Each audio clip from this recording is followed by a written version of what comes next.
So hello good morning to all of you. तो पढ़ो भाई यूट्यूब चैनल में आपका एक बार फिर से स्वागत है। तो लास्ट क्लास हम कर रहे थे मोल कंसेप्ट। मोल कंसेप्ट में हम सीख रहे थे कि अगर हमारे पास गिवन कोई भी सब्सटेंस का नंबर ऑफ मोल्स हमें पता है तो उसके अंदर हम कितने अमाउंट ऑफ पार्टिकल प्रेजेंट है ये हमें कैसे पता चलेगा। और साथ में हमने लास्ट में पढ़ा था कि हाँ, किसी भी सब्सटेंस के अंदर हमारे पास एक मोल में 6.022 into 10 to the power 23 particles ही होते हैं। हमने इसका प्रूफ भी लास्ट में देख लिया था। ठीक है, तो एक बार हम रिकॉल कर देते हैं एक और क्वेश्चन लेकर के। चलिए आप अभी सबको बताइए कि हमारे पास अगर 3 मोल ऑक्सीजन है, ठीक है, 3 मोल ऑफ ऑक्सीजन छोड़ देते हैं, 3 मोल ऑफ हीलियम है, तो इसके अंदर हम नंबर ऑफ पार्टिकल्स कितने होंगे।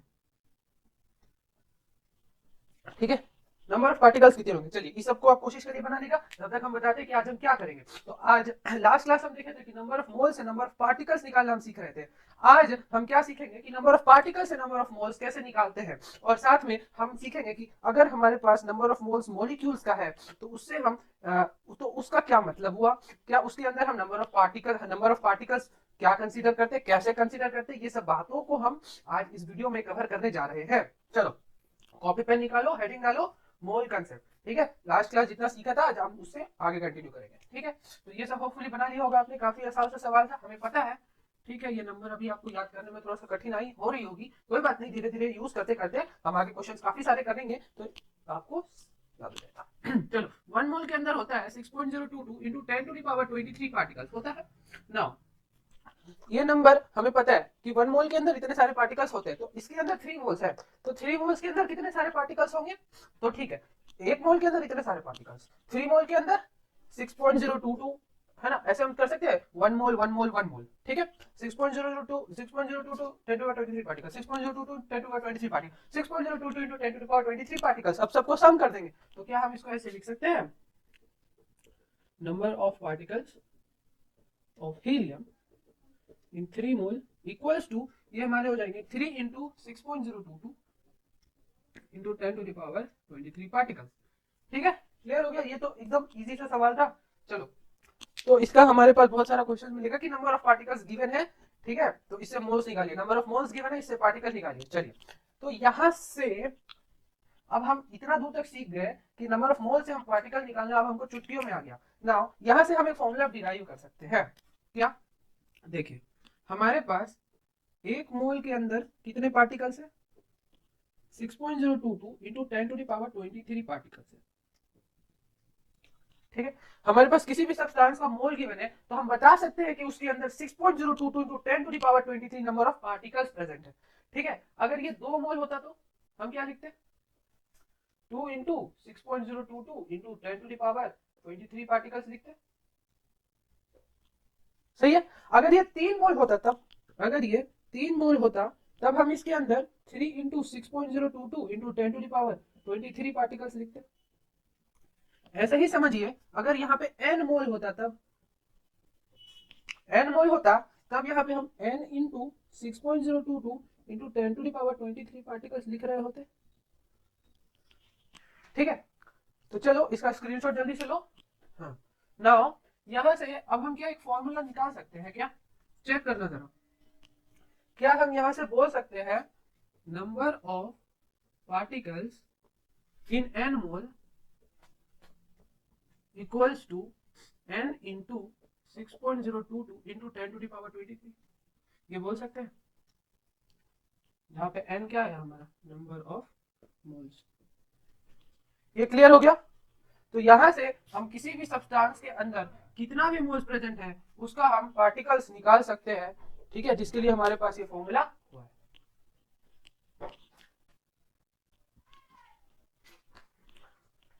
चलो लिख लिया आपने, ये सब मिटाया जाए, बहुत बढ़िया। तो यहाँ से हमको समझ में आ गया कि अगर हमारे पास गिवन नंबर ऑफ मोल्स है तो हम उसके अंदर नंबर ऑफ पार्टिकल्स कैसे निकाल सकते हैं, by multiplying by 6.022 into 10 to the power 23 particles. और ये जो नंबर है ना हमारा, इसी को हम क्या बोलते हैं, एवोगाड्रो कांस्टेंट, एवोगाड्रो नंबर या फिर एवोगाड्रो कांस्टेंट। ठीक है, और इसको हम कैसे रिप्रेजेंट करते हैं, देखिएगा एन, कैपिटल एन और नीचे में स्मॉल ए। ठीक है, याद रहेगा। चलो इसको भी अपने नोट्स में इंक्लूड कर लो। हो गया, चलो ना देखो, हम यहां तक सीखे कि अगर हमारे पास गिवन नंबर ऑफ मोल्स है तो हम उसे नंबर ऑफ पार्टिकल्स कैसे निकालते हैं। ठीक है, अब जस्ट इसका उल्टा रिवर्स ये सीखो कि अगर हमारे पास नंबर ऑफ पार्टिकल्स है तो हम नंबर ऑफ मोल्स कैसे निकालें। ओके, अब देखो, जैसे अब यहां से समझो कि मान लीजिए कि हमारे पास 6.022 इंटू 10⁻23 पार्टिकल्स है। इसका मतलब हमारे पास क्या है, 1 मोल ऑफ सब्सटेंस। क्या है, 1 मोल ऑफ सब्सटेंस। ये either in the form of atom होगा, या इन द फॉर्म ऑफ मॉलिक्यूल होगा, या इन द फॉर्म ऑफ आयंस होगा। ठीक है, रहेगा तो क्या, 1 मोल। 1 मोल का क्वांटिटी हमारा फिक्स है, ये हमें अभी तक पता है। अब देखो, अब इसको ना एक छोटे एग्जांपल से हम कंसीडर करते हैं। ठीक है, जैसे समझो हमारे पास 12 बनाना है। इसका मतलब क्या, हमारे पास 1 डजन है, या फिर 12 एग्स है। इसका मतलब हमारे पास 1 डजन एग है। अब आप जाते हो दुकान, आप बोलते हो कि हमें 6 अंडे चाहिए। ठीक है, क्या चाहिए, 6 अंडे। तो क्या मतलब, क्या हम इसको कैसे बोलते हैं, आधा दर्जन अंडे दे दो, बोलते हैं आधा दर्जन अंडे। तो आधा दर्जन हम कैसे कैलकुलेट किए, कैसे कैलकुलेट किए, तो हमारे 12 अंडे में 1 दर्जन होता है। 12 अंडे में 1 दर्जन, तो हम इसको 6 अंडे में हाफ डजन, ये कैसे वैल्यू निकला होगा। ठीक है, ये वैल्यू तक देखिए हम कैसे पहुंचते हैं। अब एक बात ध्यान देना कि यहाँ पे अगर हमारे पास ये जो हमारा नंबर है, ये हमारा अगर 1 नहीं, ये हमारा 1 से ज्यादा है। ये अगर जो नंबर है हमारा 1 नहीं है, 1 से ज्यादा है और हमको 1 तक पहुंचना है, तो हम क्या करेंगे, यहाँ पे डिवाइड करेंगे। क्या करेंगे, यहाँ पे डिवाइड करेंगे। फिर से सुनिएगा, अगर यहाँ पे जो नंबर है ये हमारा 1 नहीं है, 1 से ज्यादा है, तो हमको 1 तक पहुंचना है यहाँ पर, तो हम क्या करेंगे, उसको डिवाइड कर देंगे। यहाँ पे मतलब जितना लिखा है यहाँ पे क्या करेंगे, डिवाइड करेंगे। ठीक है, अभी आप नहीं मानिएगा, चलिए अब हम यहाँ से जैसे हम बोले हैं, अब उसी बात से हम यहाँ तक पहुंच जाएंगे, तब आप मान लीजिएगा कि हम जो बोल रहे सही बोल रहे हैं, प्रूफ हो जाएगा। चलो ठीक है, देखो हम क्या करते हैं, हमने बोला 12 एक्स में 1 डजन लिख दिया, तो 1 एग होगा तो कितना डजन होगा, हमने बोला था अभी। अगर यहाँ पे 1 नहीं है, 1 से ज्यादा, और हमको 1 पे जाना है। ठीक है, तो क्या करेंगे, 1/12 डजन। ओके, नाउ हमको 6 एक्स में पता करना है, 6 एक्स में, तो 1/12। अब हमको देखिए यहाँ पे वही कंसेप्ट लगा जो मोल में बताए थे। क्या, हमको अगर एक का पता हो, हमको अगर एक का पता हो और हमको उसके मल्टीपल में निकालना हो, तो हम क्या करेंगे, सिंपल, हमको एक का पता है, एक एग में 1/12 होता है, एक का वैल्यू पता है, हमको उसका मल्टीपल में निकालना है, तो हम क्या करेंगे, मल्टीप्लाई। ठीक है, यहाँ पे देखिए कट जाएगा, हो जाएगा, देखिए आ गया, मान लिए, खुश हो गया मन। अब आओ कि 6 एक्स में अब हमारे पास हाफ डजन हो गए। ठीक है, अब यही यही टेक्निक को अपनाना है हमको एटम और मॉलिक्यूल का केस में। ठीक है, एक और एग्जांपल से हम समझते हैं। ठीक है, और अच्छा एग्जांपल से आपको समझ में आएगा जो चीज आपका फेवरेट होगा। चलिए हम चॉकलेट का एग्जांपल समझाते हैं। मान लीजिए कि आपको 100 चॉकलेट मिल रहे हैं। ठीक है, 100 चॉकलेट मिल रहे हैं, कितने रुपीज में, तो 500 रुपीज में। 500 रुपीज में 100 चॉकलेट मिल रहे हैं। ठीक है, तो एक चॉकलेट का क्या दाम होगा, एक चॉकलेट का दाम 5 रुपया होगा ना। कैसे निकाले 5 रुपया, कैसे निकाले, क्या आपने मन में किया होगा, cost of 1 chocolate into number of chocolate is equal to 500, क्या आपने मन में ऐसा किया था। ठीक है, तो चलिए बच्चे वाला टेक्निक से अपनाते हैं इस चीज को। तो हमें पता करना है कॉस्ट ऑफ 1 चॉकलेट। क्या करेंगे, मान ली इस let the cost X into number of chocolate is equal to 500 rupees. तो नंबर ऑफ चॉकलेट यहाँ पे हमारे पास कितने हैं, 100। तो कॉस्ट ऑफ चॉकलेट हम कैसे निकालेंगे, 500/100। देखिए यहां से हमको क्या समझ में आ रहा है कि अगर हमको मल्टी एक से ज्यादा का दाम पता है, एक से ज्यादा के बारे में पता है और हमको यहाँ से एक पे जाना है। ठीक है, एक से ज्यादा के बारे में पता है और हमको एक पे जाना है, तो हम क्या कर रहे हैं, डिवाइड कर रहे हैं। ये जो नंबर है ये हमारा यहाँ पे डिवाइड में आ रहा है। उसी तरह देखो ये चीज यहाँ से भी प्रूफ हो गई कि हमको यहाँ पे एक्स क्या है, हमारा कॉस्ट ऑफ 1 चॉकलेट, और ये क्या है, 100 चॉकलेट है। तो हमको एक एक चॉकलेट का, जब 100 चॉकलेट का कॉस्ट दिया 500 और हमको एक चॉकलेट का कॉस्ट निकालना है, तो हम इसको क्या बोलते हैं, डिवाइड कर दीजिए। तो हम यहाँ से एक्स क्या निकाल रहे हैं, एक चॉकलेट का कॉस्ट, तो ये क्या हो गया, 5 रुपीज हो गया ना। समझ में आया क्यों डिवाइड करते हैं, क्लियर है ना। जानते थे इसे करेंगे तो ज्यादा क्लियर हो जाएगा, समझ में आता है ना।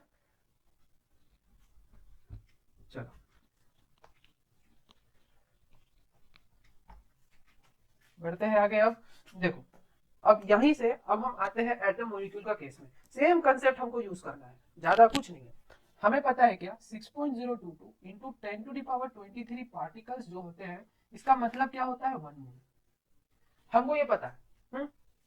अगर सपोज करिए हमको कहीं पे गिवन है कि फाइंड, ऐसा क्वेश्चन है कि फाइंड नंबर ऑफ मोल्स इन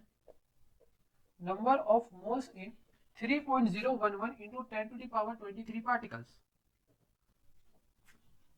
ठीक है, तो हमको पता है कि 6.022 इंटू 10⁻23 पार्टिकल्स में 1 मोल होते हैं। हमको बताना है कि इतने सारे पार्टिकल्स में कितना मोल होगा।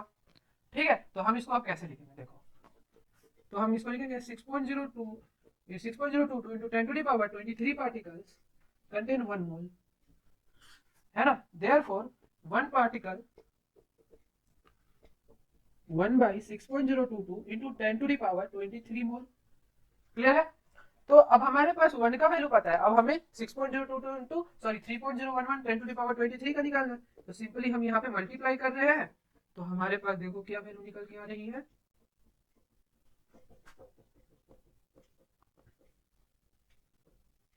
यहाँ से ये कट जाएगा, ये कट जाएगा, ये कटेगा 2 टाइम्स, तो यहाँ से आ रहा है 1/2 मोल, मतलब 0.5 मोल।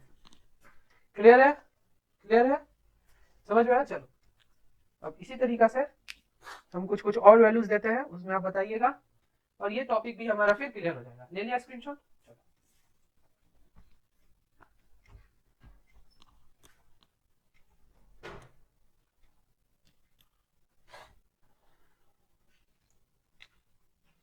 चलो फर्स्ट क्वेश्चन है, find number of moles in 12.044 into 10⁻26 particles.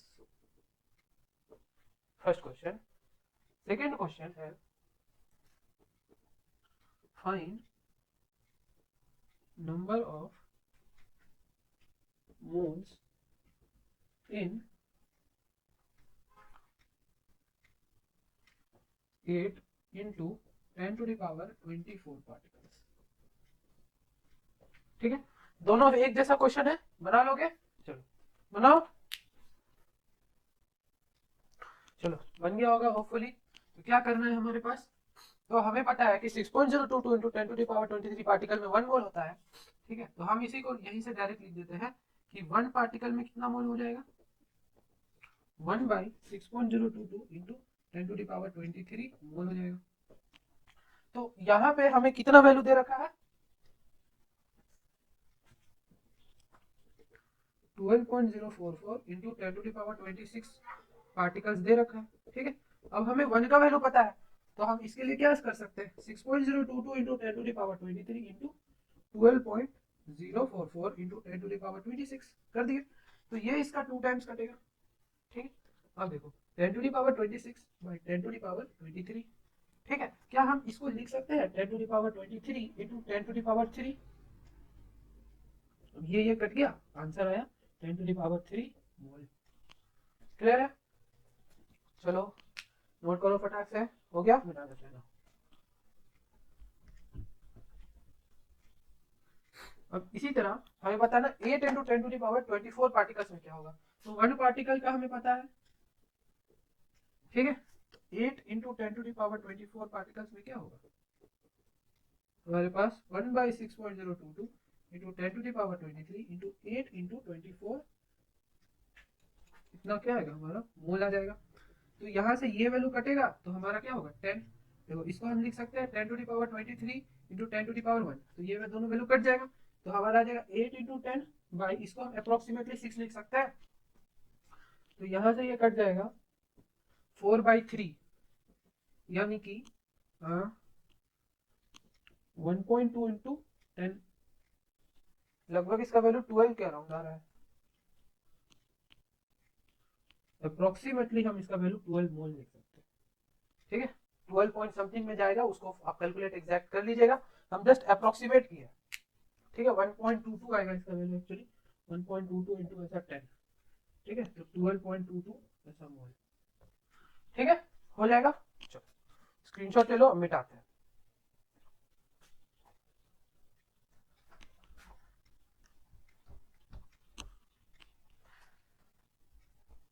अब यहां से एक चीज समझो कि अगर हमारे पास 6.022 इंटू 10⁻23 पार्टिकल्स है, तो इसको हम क्या बोलते हैं, 1 मोल बोलते हैं। इसी तरह अगर यहां से हम 1 पार्टिकल के बारे में निकाले, तो अभी हम सीखे हैं, हम क्या करते हैं यहाँ पे डिवाइड, 6.022 इंटू 10⁻23 मोल हो जाएगा ना। तो अगर यहाँ पे 2 पार्टिकल है तो हम क्या लिखेंगे, 1/6.022 इंटू 10⁻23 इंटू 2 मोल। ठीक है, अगर यहाँ पे 3 पार्टिकल है तो हम इसी चीज को क्या लिखेंगे, इंटू 3 मोल। इसी तरीका से अगर यहाँ पे n पार्टिकल्स होंगे तो हम यहाँ पे क्या लिखेंगे, इंटू n मोल। इसका मतलब क्या हुआ कि हमारे पास अगर गिवन अमाउंट ऑफ पार्टिकल है, अगर हमारे पास गिवन अमाउंट ऑफ पार्टिकल है और हमको उसको कन्वर्ट करना है मोल में, तो हम क्या करते हैं, 1/Na से डिवाइड करते हैं। ठीक है, अब इसी का हम जस्ट अभी पढ़े थे। अगर हमारे पास, अच्छा ठीक है, इसको लिख लीजिए, हम इसको समराइज कर देते हैं कि गिवन अमाउंट ऑफ पार्टिकल है और मोल में कन्वर्ट करना है, तो देखिए 1/6.022 इंटू 10⁻23 से डिवाइड कर रहे हैं। ठीक है, तो 1/Na से डिवाइड कर रहे हैं, तो हमको क्या मिल जा रहा है, मोल। ठीक है, लिख लिया, मिटाते हैं।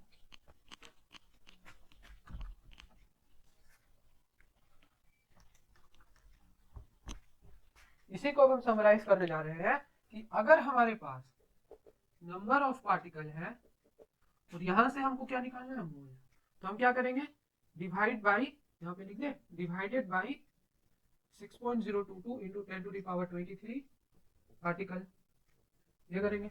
अगर हमारे पास नंबर ऑफ मोल्स है, वहां से हमको नंबर ऑफ पार्टिकल निकालना है, तो हम क्या करेंगे, मल्टीप्लाई बाई 6.022 इंटू 10⁻23 पार्टिकल। ठीक है, अब ये चीज को नोट कर लो, बहुत इंपॉर्टेंट है। ठीक है,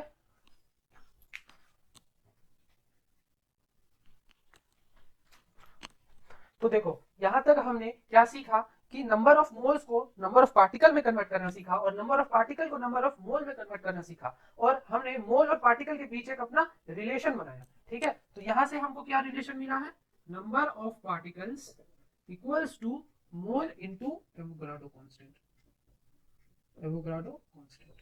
ठीक है, number of particles capital N is equals to mole into Avogadro constant Na। ठीक है, क्लियर है।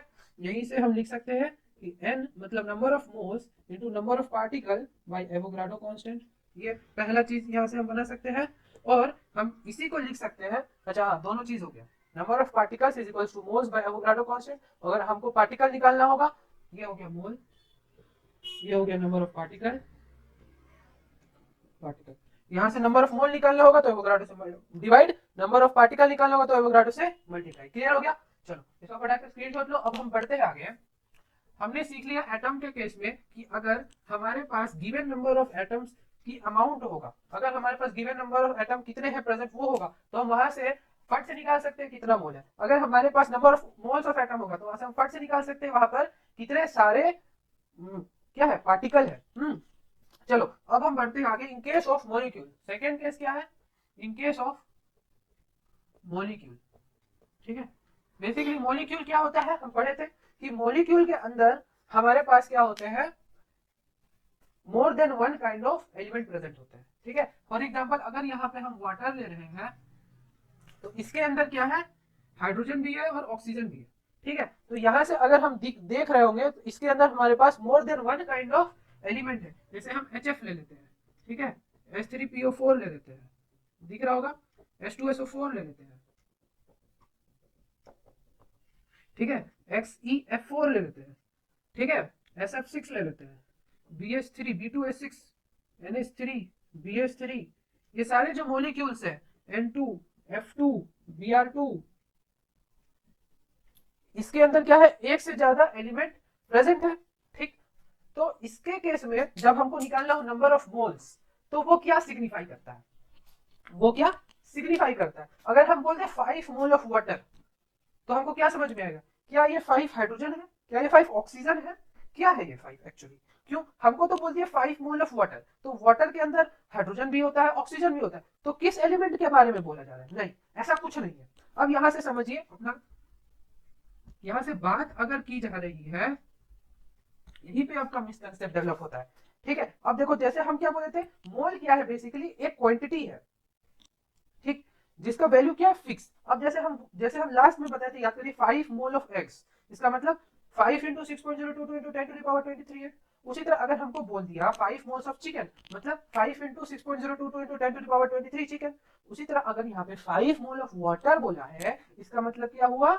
हाँ, इसका मतलब हुआ 5 into 6.022 into 10 to the power 23 water molecule. क्या हुआ? मॉलिक्यूल। वहां पे वर्ड क्या यूज किया देखो, 5 मोल ऑफ वाटर। ये वाटर क्या है? Basically in the form of molecule. तो यहां से जो हम निकालेंगे 5 into 6.022 to 10 to the power 23 molecule of water, ये लिखेंगे ना? नहीं है ना समझ में? चलो थोड़ा सा और डीप में घुसते हैं। हम जानते हैं लॉन्ग टर्म में समझाएंगे समझ में आ जाएगा, छोटे में समझाएंगे छोटे तू समझा नहीं समझेंगे। क्यों समझेंगे?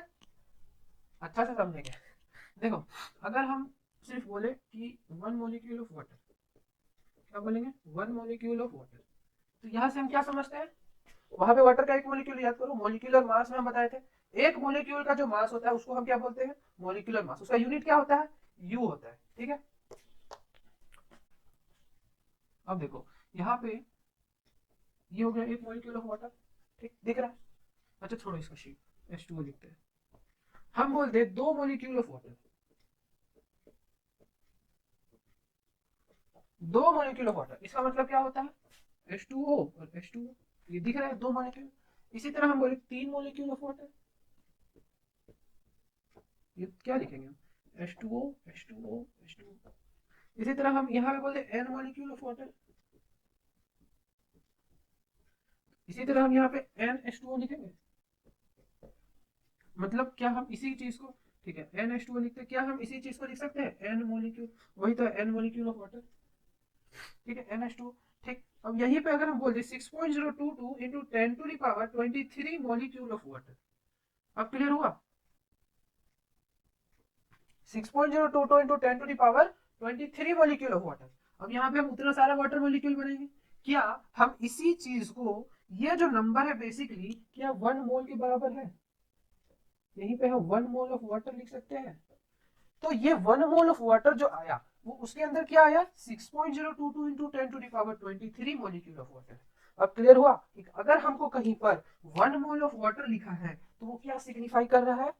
6.022 into 10 to the power 23 molecule of water. Clear हुआ? चलो एक चीज तो हम यहां से ये समझ गए।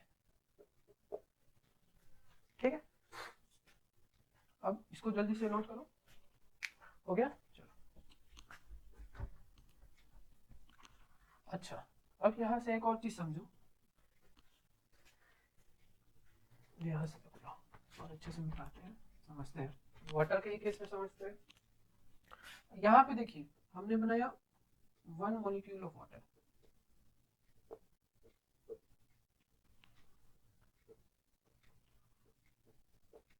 यहाँ पे 1 मॉलिक्यूल ऑफ वाटर, तो हम इसके अंदर क्या बोल सकते हैं? इसके अंदर हम बोल सकते हैं 2 atom of hydrogen, 1 atom of oxygen, बोल सकते हैं। ठीक, मतलब अगर हम यहाँ पे पूछा जाए कि नंबर ऑफ एटम्स कितने हैं, तो क्या हम बोल सकते हैं 2 + 1 3 atoms?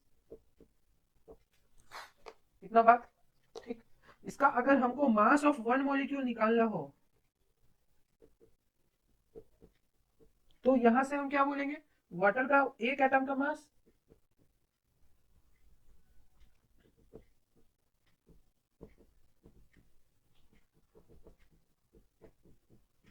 Plus mass of 1 atom of oxygen. ठीक है, कितने हैं यहाँ पे? हाइड्रोजन 2 है, तो यहाँ पे हमको 2 मल्टीप्लाई करना होगा। यहाँ पे 1 है तो 1, तो यहाँ पे हो जाएगा 1 2 into 1U plus 1 into 16U, ये हो जाएगा 18U, एक मॉलिक्यूल का जो वेट है। ठीक है, यहाँ एक बात हमको यहाँ पे ध्यान में रखना है कि अगर कहीं पे लिखा हुआ है मास ऑफ वन मॉलिक्यूल, इसका जरा भी मतलब नहीं होता है मॉलिक्यूलर मास, ये याद रखना। मॉलिक्यूलर मास का मतलब कुछ और होता है, उसका क्या मतलब होता है, मास of one mole of molecule, इसको हम बोलते हैं मॉलिक्यूलर मास। अगर उसको एक मॉलिक्यूल का मास पूछना होगा तो वो डायरेक्ट बोलेगा कि मास ऑफ वन मॉलिक्यूल ऐसा, या फिर बोलेगा, ऐसा लिखेगा कहीं पर, mass of molecule in AMU, ऐसा लिखेगा, एएमयू और यू। इस तरीके से वो स्ट्रेट फॉरवर्ड बोल देगा कि हाँ एक मॉलिक्यूल का मास बता दो, ठीक है, डायरेक्ट लिख के या फिर उसके यूनिट के बेसिस पे। लेकिन वो कभी नहीं ऐसा बोलेगा कि mass of one molecule is molecular mass, ऐसा वो कभी नहीं बोलेगा। ठीक है, तो अगर हम कहीं पे ऐसा बोल दिए होंगे तो अभी करेक्ट कर लीजिए कि मास ऑफ वन मॉलिक्यूल क्या होता है, that that is mass of molecule in AMU और यू। बट मॉलिक्यूलर मास क्या होता है, that is mass of one mole. क्या है ये मास ऑफ वन मोल, ये हम आगे सीखेंगे, अभी ज्यादा दिमाग लगाने का जरूरत नहीं है, ठीक है, हम दिमाग में अभी प्ले करते जाएंगे, ठीक है, अब सुनते चले जाइए, बस मिटा दे। देखिए अब यहां से हमको क्या समझाना है कि ये सारा बात भी हो सकता है आप लिख लिए होंगे। तो एक वाटर का मॉलिक्यूल है, उसके अंदर कितने एटम है, 3 एटम है, ठीक है, एक वाटर के मॉलिक्यूल में 3 एटम है, ठीक है। अब इसको हम थोड़ा सा ऐसा पार्टीशन बना देते हैं, और यहाँ पे देखिए, यहाँ पे एक वाटर का मॉलिक्यूल है, ठीक है, तो यहाँ पे कितने एटम होंगे, 3 एटम, ठीक है। 2 वाटर का मॉलिक्यूल होगा तो इसके अंदर भी 3 एटम, इसके अंदर भी 3 एटम, यानी टोटल 6 एटम। इसी तरह 3 वाटर का मॉलिक्यूल होगा तो इसके अंदर 3 एटम, इसके अंदर 3 एटम, इसके अंदर 3 एटम। तो यहाँ तक अभी हमारे पास 3 ही मॉलिक्यूल है, तो हम काउंट कर सकते हैं 9 एटम से। इसी तरीका से हमारे पास सपोज n वाटर के मॉलिक्यूल है, इसी तरीका से हम यहाँ पे क्या बोल रहे हैं, इसको थोड़ा मिटा रहे हैं हम, ठीक है। यहाँ पे इसी तरीका से हम बोल रहे हैं n molecule of water, n molecule of water. तो हम क्या करेंगे, यहाँ पर n मॉलिक्यूल ऑफ वाटर में कितने हमारे पास होंगे, तो देखो इसको हम क्या कर सकते हैं, यहाँ से हम आते हैं, ठीक है, ऊपर से स्टार्ट करते हैं। यहाँ पे एक मॉलिक्यूल के अंदर कितना, 3 एटम, 2 मॉलिक्यूल के अंदर 6 एटम, ये हम कैसे लिखे, 3 × 2, ये 3 क्या है, number of atom in one molecule, ठीक है, number of atom in one molecule into क्या किए, 2 किए, ठीक। ये number of atom in 3 molecule, ये हम क्या किए, तो number of atom in one molecule into number of molecule. फिर से सुनो, number of atom in one molecule into यहाँ पे number of molecule. Same way में यहाँ पे number of atom in one molecule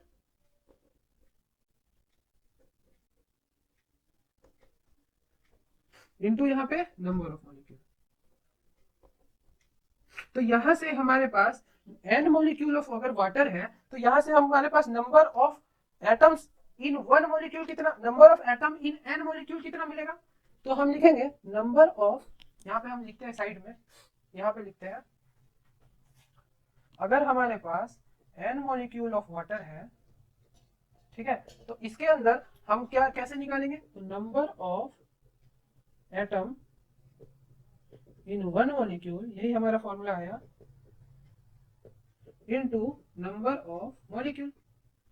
तो एक मॉलिक्यूल में कितने एटम्स थे, तो एक मॉलिक्यूल में 3 एटम थे, इनटू नंबर ऑफ मॉलिक्यूल हमारे पास n।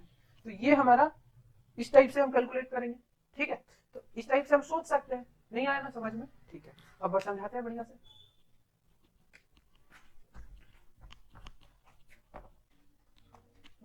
एक बार में नहीं आएगा समझ में, बार बार बताना पड़ता है।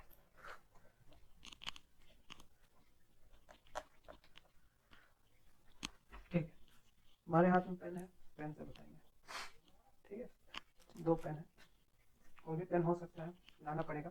तो देखिए एक पेन में हमारे पास क्या, एक कैप है और एक लिखने वाला है, ठीक है, लिखने वाला है, ठीक। तो 2 पेन है इसमें, तो हमारे पास क्या होंगे, 2 कैप होंगे और 2 लिखने वाला होगा। उसी तरह 10 पेन है हमारे पास, तो हमारे पास 10 कैप 10 लिखने वाला, 10,000 पेन है यहाँ, 10 कैप 10 लिखने वाला। उसी तरीका से हम यहाँ पर भी निकालेंगे। तो हम कैसे ये बोल पा रहे हैं, अगर मान लो इसी पेन में 2 कैप होता, ऐसा इसको ऐसा खोलते हैं, यहाँ लगाते हैं, अब बोलो एक पेन के अंदर 2 कैप है यहाँ पे, ठीक, 2 पेन रहता तो 4 कैप, एक लिखने वाला। अगर 10 पेन रहता तो क्या करते, 20 कैप और 10 लिखने वाला। समझ में आ रहा है क्या कर रहे हैं यहाँ पे? हमको बस इतना पता करना है कि एक के अंदर क्या प्रेजेंट है, एक के अंदर क्या प्रेजेंट है। एक वाटर मॉलिक्यूल है, इसके अंदर बस हमको पता करना है कि क्या प्रेजेंट है। 2 हाइड्रोजन एटम है, 1 ऑक्सीजन एटम है, बस। अब आगे हमको इसका क्वांटिटी बता दो। ये पेन है, 10 पीस है इसके पास, 10 पीस हमारे पास ऐसा पेन है जिसके अंदर 2 कैप है। तो हमारे पास कैप कितने होंगे, तो एक के अंदर 2 तो 10 के अंदर 20, एक के अंदर 2 10 के अंदर 20। उसी तरह अगर हमारे पास 10 वाटर मॉलिक्यूल है तो एक मॉलिक्यूल के अंदर 2 एटम है, तो 10 मॉलिक्यूल के अंदर कितने एटम होंगे, 20 एटम होंगे। ठीक है, 10 के अंदर 20 एटम होंगे। उसी तरह 10 वाटर मॉलिक्यूल है, 20 एटम किसके होंगे, हाइड्रोजन के। 10 वाटर मॉलिक्यूल के अंदर 20 एटम ऑफ हाइड्रोजन होंगे। और ऑक्सीजन कितना होगा 10 एटम ऑफ ऑक्सीजन। अब थोड़ा थोड़ा क्लियरिटी आ रही होगी। ठीक है, उसी तरह अगर हम बोल दें यहाँ पे 6.022 into 10 to the power 23 molecule है, तो इसके अंदर अब बताइए क्या हम बोल सकते हैं 2 into 6.022 into 10 to the power 23 molecule of 23 atoms of hydrogen. क्या हम ऐसा बोल सकते हैं, क्या हम 1 into 6.022 into 10 to the power 23 atom of oxygen ये बोल सकते हैं। ठीक है, तो यहाँ पे देखो कि 2 into 6.022 into 10 to the power 23 atoms of hydrogen, क्या हम हमने इसी चीज को थोड़ी देर पहले 2 मोल पढ़ा था, तो 2 मोल ऑफ हाइड्रोजन एटम ये बोल सकते हैं। क्या इसी को हम 1 मोल ऑफ ऑक्सीजन एटम नहीं बोल सकते। क्लियर हो रहा है, यहां से क्या समझ में आता है, अगर यहां से हम समझते हैं, यहां से हम समझते हैं कि अगर हमारे पास मान लीजिए वाटर मॉलिक्यूल है, अगर हमारे पास ये 1 मोल है, यानी 1 मोल का कोई भी हमारा सब्सटेंस होगा, मतलब 1 मोल अगर हमारे पास कोई भी मॉलिक्यूल होंगे तो उसके अंदर हम बोल सकते हैं कि 2 मोल ऑफ H हाइड्रोजन होगा और 1 मोल ऑफ ऑक्सीजन होगा। क्लियर, चलो अब इसको मिटाते हैं, मिटा दें।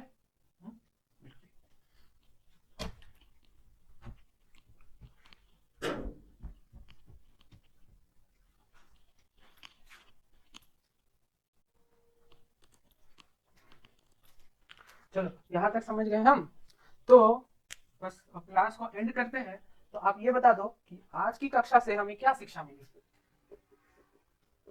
तो आज हमें ये सीखने को मिला कि अगर हमारे पास कोई भी मॉलिक्यूल है, ठीक है, उसका हमारे पास अगर 1 मोल गिवन है तो उसके अंदर जितने नंबर ऑफ एटम्स होंगे वही उसका क्या होगा, number of mole of that atom.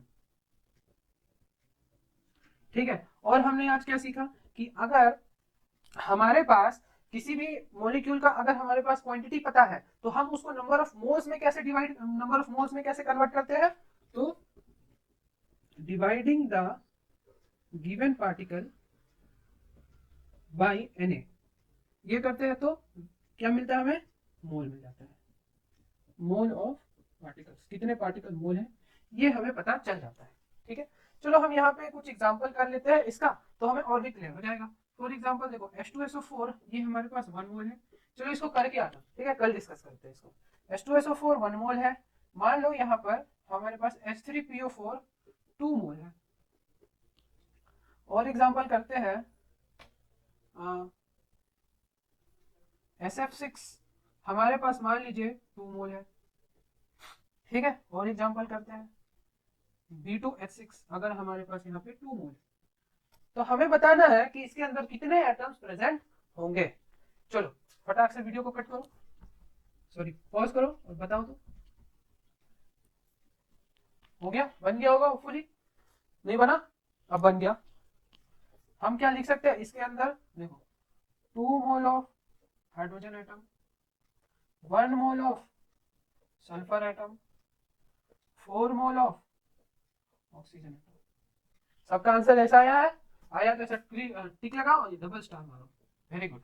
Now अगर यहाँ पे दे 3 मोल of hydrogen atom, 1 mole of phosphorus atom, 4 mole of oxygen atom, ठीक है, इसी को नेक्स्ट हम क्या इसके लिए हम क्या करेंगे, 1 mole of sulphur atom, 6 mole of oxygen atom, sorry fluorine है ना, फ्लोरीन एटम। क्लियर हो रहा है ना? यहाँ पे 2 मोल ऑफ, अच्छा यहाँ पे 2 मोल था तो सॉरी, तो यहाँ पे हम 3 टू 6 या 6 मोल होना चाहिए। यहाँ पे होना चाहिए 2 mole of phosphorus atom, 1 mole consider कर दिया गलती से। 4 to 8 mole of oxygen atom. यहाँ पे तो ठीक है 2 मोल ऑफ सल्फर और यहाँ पे 12 मोल ऑफ फ्लोरीन। यहाँ पे क्या हो जाएगा 4 मोल ऑफ, बोलना चाहिए ना आप लोग को, आप लोग भी गजब लिखे जा रहे हैं। 4 मोल ऑफ, अरे कैसे बोलोगे, बोलोन एटम, तुम्हारी गलती है, सॉरी। यहाँ क्या हो जाएगा 6 to 12 mole of hydrogen atom. बोलो क्लियर हुआ? समझ में आया सबको? नहीं समझ में आया होगा तो हमको मैसेज करके बोलना, कमेंट करके बोलना। इंस्टाग्राम अकाउंट है हमारा @पढ़ो भाई, नहीं पता है किसी को तो लिख लो @पढ़ो भाई, इंस्टाग्राम अकाउंट है हमारा, लिख देते हैं इंस्टाग्राम अकाउंट है @पढ़ो भाई। वहां पे आप मैसेज कर सकते हो कि हमको इस वीडियो का ये पार्ट हमको क्लियर नहीं हो रहा है, ठीक है, तो उसको हम पर्सनल में बता देंगे, कोई इशू दिक्कत यहाँ तक। चलो तो आज का वीडियो को यही एंड करते हैं। कल हम सीखेंगे, क्या सीखेंगे हम बता दे रहे, सब कुछ पढ़ गया। कल हम सीखेंगे कि अगर हमारे पास किसी भी सब्सटेंस का गिवन अमाउंट है इन टर्म्स ऑफ वेट, तो हम उसके अंदर नंबर ऑफ मोल्स कैसे निकाल सकते हैं। इससे पहले आपको याद करना है वो जो हमने निकाला था यहाँ पे 25 तक, क्या निकाला था एटम का वेट, वो आपको याद होना चाहिए। तो वहां से हम बढ़ेंगे कि एटॉमिक मास क्या है। बेसिकली हमने अभी तक क्या पढ़ा था, मास ऑफ वन एटम, ये निकालना सीखा है। अब हम सीखेंगे एटॉमिक मास क्या है, मॉलिक्यूलर मास क्या है, ठीक है। हमने अभी बोला था यहाँ पे अगर हमसे गलती हो गई होगी तो कहीं पर हमने बोल दिया होगा कि mass of one molecule is equals to molar mass, कहीं पे बोल दिया होगा mass of one atom is equals to atomic mass, तो वो गलती हो गई होगी, उसको सुधार लीजिएगा। अब हम सीखेंगे कि एटॉमिक मास क्या है, मॉलिक्यूलर मास क्या है। अगर हमारे पास किसी भी सब्सटेंस का गिवन वेट है तो हम उसके अंदर नंबर ऑफ मोल्स कैसे निकाल सकते हैं, और किसी भी सब्सटेंस का गिवन वेट है तो इसके अंदर नंबर ऑफ पार्टिकल्स कैसे निकाल सकते हैं और इनके बीच का रिलेशन, ये सारा चीज हम नेक्स्ट क्लास सीखेंगे। तो अभी तक हमने जितना भी सीखा वो एनसीईआरटी के ही लेवल तक का था, तो कोई ये मत सोचना कि एनसीईआरटी से बाहर चले गए हम, नहीं। यहाँ पे हमने ये मोटिव बना के रखा है शुरू से कि हम एनसीईआरटी ही पढ़ाएंगे, तो हम एनसीईआरटी ही पढ़ाएंगे, ठीक है। अब इसको एक्स्ट्रा देखो, एनसीईआरटी हम खत्म करने के बाद हम क्या करेंगे, वो एक्स्ट्रा वाला पार्ट रहेगा उसके लिए एक अलग वीडियो बना देंगे, तो इसको और थोड़ा सा और जानकारी लेना होगा वो उस पार्ट में चले जाना, ठीक है। तो अभी तक हम यहाँ सीख रहे हैं, यहाँ तक हम जितना भी सीखे इसको सबको अब रिवाइज करना अच्छा से, ठीक है। तो नेक्स्ट जब हम चीज सीखेंगे कि नंबर ऑफ हम गिवन वेट से हम number of particles, number of moles कैसे निकालते हैं, उसके अंदर प्रेजेंट नंबर ऑफ एटम्स कैसे निकालते हैं, तब हम थोड़ा थोड़ा कुछ लायक हो जाएंगे क्वेश्चंस करने के लिए। तो आज के इस वीडियो को यहीं पे एंड करते हैं, तो तब तक के लिए all the best and take care, thank you.